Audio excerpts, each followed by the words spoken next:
Appreciate y'all. We love y'all. I'm Jamar McKeel. I'm James And Driller. y'all just got served with J&J Sports. Happy New Year. Shout out to J&J. So I just want to send a shout out to J&J Sports for having me once again. Watching content like what y'all put up. So yeah, let's rock and roll, brothers. Y'all ready, man? Let's get into it. First thing we got the Houston sports news, man. I had to get you on that, man. Houstonian. It's 2-1. So we're gonna talk about the Texans first.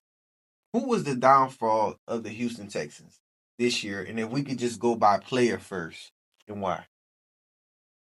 So just one like specific player? Yeah, in your opinion, who you feel like, If we're in terms of the way the season ended, I'm gonna go with CJ Stroud. But if we're talking about the overall season, I'm not. The blame goes in multiple places, but with the way the season ended, I'm gonna give majority of the blame to CJ because, I mean, 8 turnovers in 2 playoff games, like.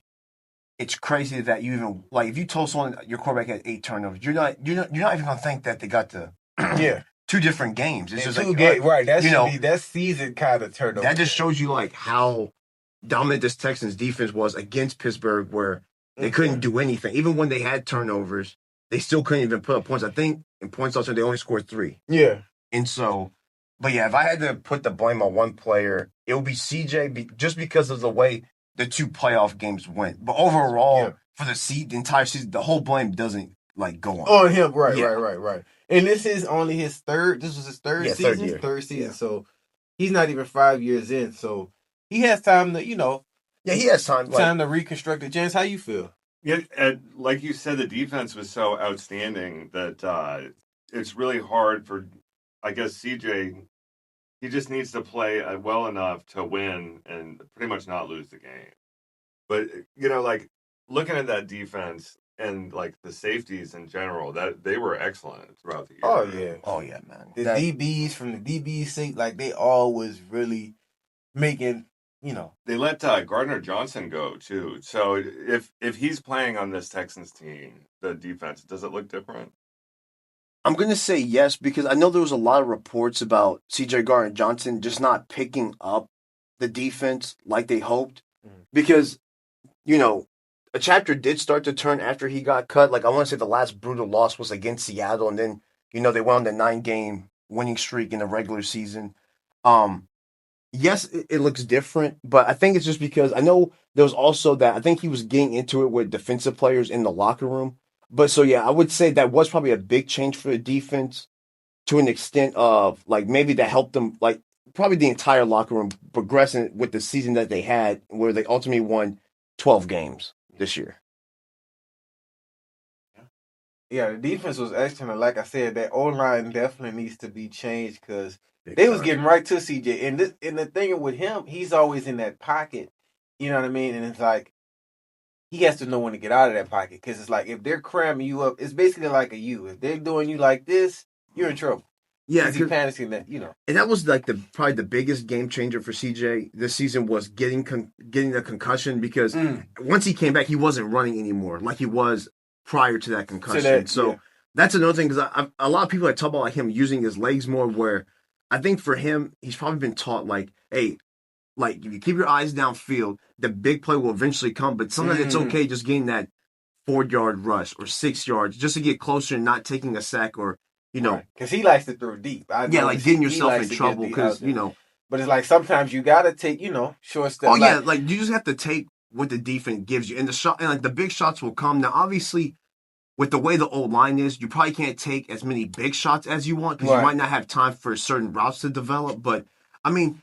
Overall, I thought, like, leading into the playoffs, he overall had a good season. I know, like, because I don't think, like, D'Amico in his philosophy where, he needs his quarterback to be in the top 5 MVP conversation every year. It's just, hey, manage the game. And I'm not saying CJ can't be a game changer. Right. But it's like, after performances like this, there has to be a talk. Like, I know there's talk like, oh, should you pay CJ? I'm not paying CJ this offseason because I still need to see more. And obviously this season is so crucial for him. Like, is this the guy for us moving forward? Right. Like, this is a heartbreaking season for a lot of people. And, some people were still rooting for him. But like I said, like you said, I think that he's not a stationary quarterback. Like some quarterbacks can do that, throw quick, get it out the way and find somebody. He's just not. And that's that type one yet. thing I think Nick Caley will probably improve on is, being able where if he does see a blitz or something that, creating more hot routes where he can just get rid of it and just let the ball, the skill player go make a play with it, right.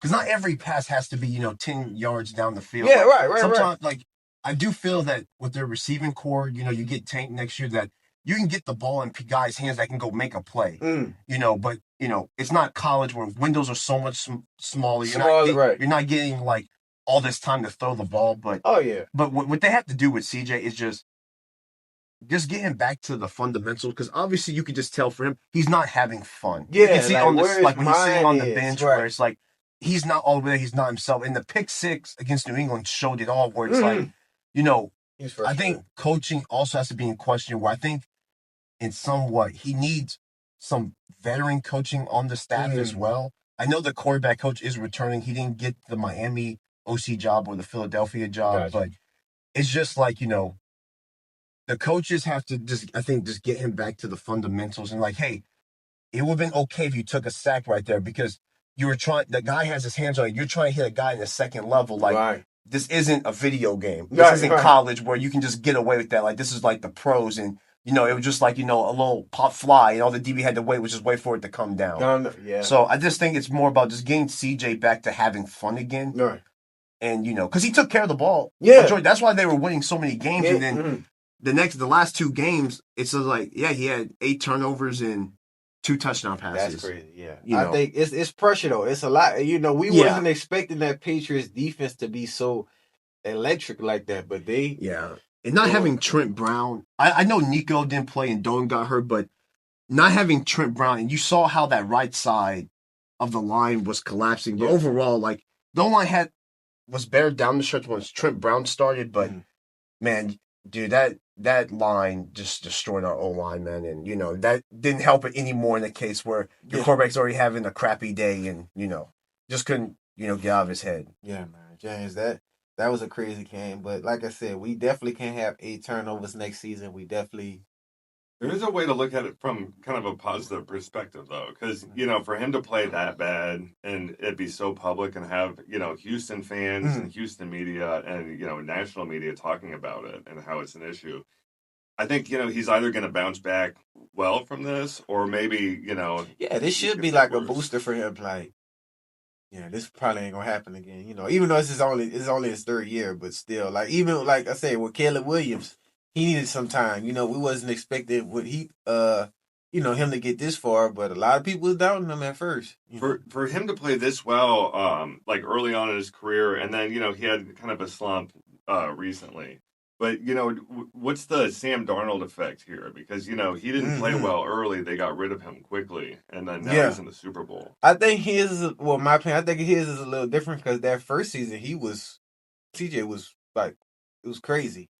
And then, it kind of looks like, oh, is he still that quarterback, that first season quarterback, you know what I mean? So we're just trying to see. You know what I mean? Definitely. Time will tell. Hey, it's James Jurowitz from J&J Sports. Make sure you check out our episodes that are now on Spotify, and shout out to Barracks. J&J Sports. Keeping it slick in 2026.